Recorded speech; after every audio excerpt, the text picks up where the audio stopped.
बातमीत सत्यता हीच आमची ओळख। पाचकंदीलच्या चारही मार्केटचे लवकरात लवकर नूतनीकरण। आमदार अनुप अग्रवाल महापालिका आयुक्तांसह केली पाहणी। धुळे शहरातील ऐतिहासिक व व्यापारीदृष्ट्या महत्त्वाचे असलेले पाचकंदील येथील चारही मार्केटचे नूतनीकरण करण्याचा निर्णय घेण्यात आला आहे।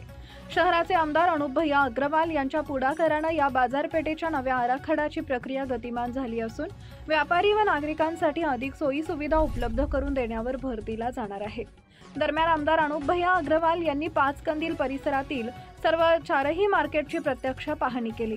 यावेळी व्यापारी व नागरिकांशी संवाद साधत लवकरच नूतनीकरणाचं काम सुरू होणार असल्याचं आश्वासन देण्यात आले।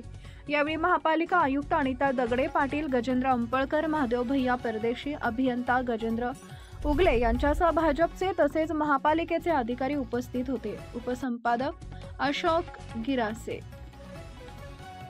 आपल्या परिसरातील महत्त्वाच्या बातम्या पाहण्यासाठी आजच आमच्या JBTV न्यूज चॅनलला YouTube वर सबस्क्राइब करा आणि बेल आयकॉन प्रेस करा।